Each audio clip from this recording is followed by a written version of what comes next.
lots of intriguing storylines heading to the upcoming NBA season, but one team that hasn't gotten a lot of attention paid to them the last few years is about to become the most fun team to watch. While they might not win a ton of games this year, they'll no doubt be energetic, audacious, eye-catching, and on an upward trajectory to relevance sooner than later.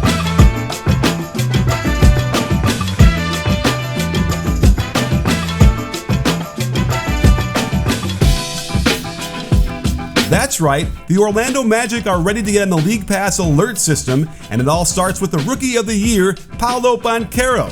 I truly love ball-handling big guys, and at 6'10", he's got the skills to run an NBA offense despite having only 1 year in college. The first thing that jumps out at me is his constant scanning up the floor, reading the defense like a radar. He's got surprising explosion for a big guy as he utilizes his skip dribble to blow by his man, then gathers on the one, handles the hack by the help defender like it didn't happen, and the inside hand finish to ward off his primary defender gets me clapping loudly.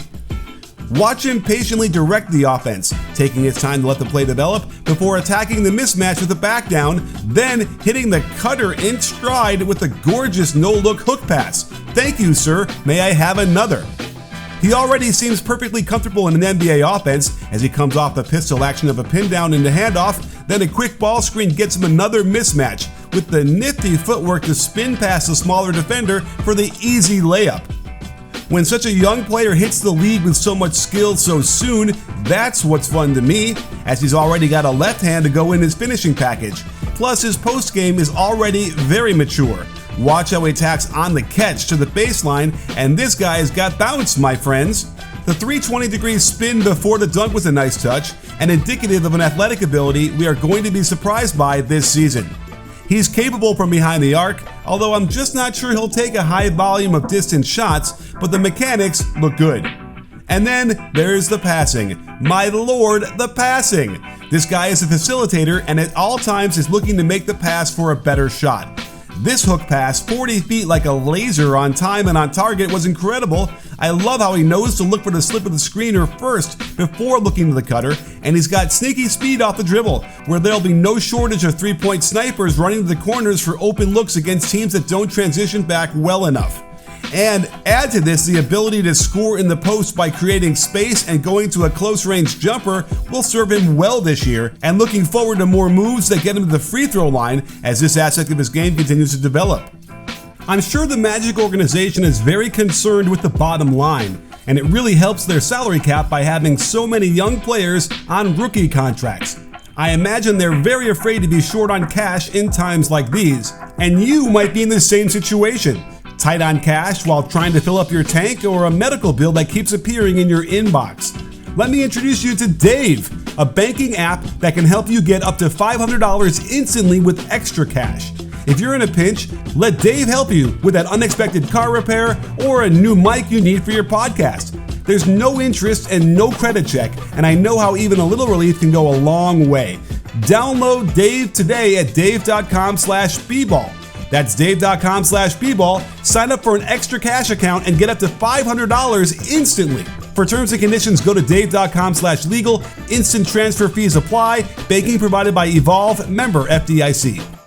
Next up is Franz Wagner, who finished 5th in Rookie of the Year voting last year and is someone who you better pay attention to. He lets the offense work for him most of the time, as his pistol action gets him tons of space on the initial pin down, and he needs to up his three-point volume. Check the hop swivel footwork to get proper alignment quickly before dropping this ball clean through. One reason he didn't shoot a ton of threes is because he won't settle for them. Same play, and with the defender trailing by 2 steps, he turns the corner to attack the switch. It might be a little awkward, but he's big and mobile and strong, and check the lefty jump hook with the defender in his face. I'm a sucker for a player who uses his offhand to finish, and coming off that same pin down, no handoff, but a ball screen instead gets Franz a switch, and he takes Markin into the hole with a nice windmill move, then the off-foot lefty finish soft off the glass is beautiful. Coming out of the other corner, watch how he utilizes the run and catch to attack before the defense can get into position, and the full-speed lefty running hook over to the defender's hand is a thrilling throwback to a shot from the 50s. While you might consider him a system player reliant on the offense itself to get him shots, that isn't true. After the Iverson cut into pick and roll, he just takes a good athlete in Damian Jones off the dribble with the crossover, then uses the inside hand layup so his body can act as a shield. He'll start a ton of possessions in the corners in order to get going quickly into the catch.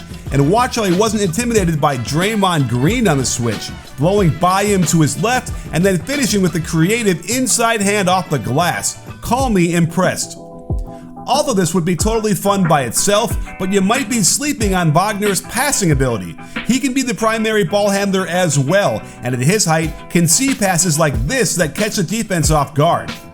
Another attack out of the corner gets him the ball screen to the right, and he executes the nice one-handed backdoor bounce pass that gets the reverse. And more primary ball handling duties out top, expertly rejecting this screen to get him downhill, then faking out the rotation with this nifty no-look pass to get an open shot for three-point specialist Mo Bamba. Which reminds me, seeing Bamba develop into a legitimate three-point threat is very much fun, as he solidified himself as a 3-and-D guy from the center position, and his ability to catch and shoot at an above-average level will stretch the opposing defenses to the breaking point. My favorite is this little play he's developed with Jalen Suggs, where he trails into a quick toss-back for wide-open threes. This wasn't an accidental play, as they continually hooked up for this time and time again, and I love it since it's an easy pass to make, but does require chemistry and trust, which the two have clearly developed.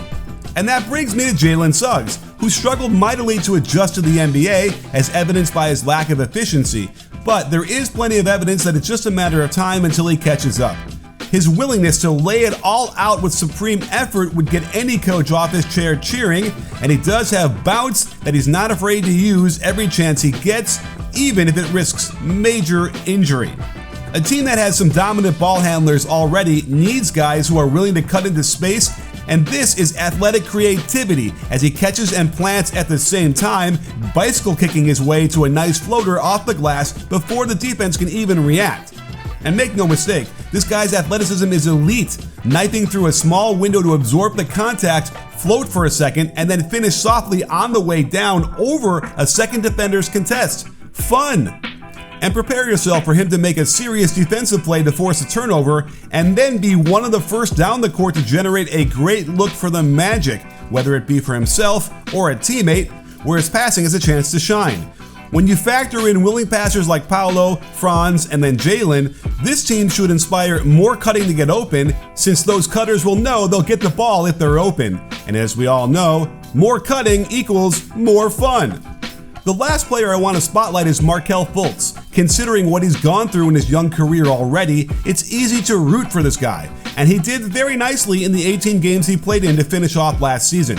He started to show flashes of why he was drafted number 1, and any highlights at all at this point should be celebrated, as I'm sure he'll draw from this and continue to expand his game, giving the Magic another dynamic guard that can create for himself, but also willingly makes the extra pass to find a better shot. It's been way too long since the Magic have commanded much attention, but I think this series of draft picks they've made since 2017 will start to turn their fortunes around. And we all know that to be successful in this league, you can't worry about the grind when you're starting out. You gotta start with the fun part first, and the wins will follow.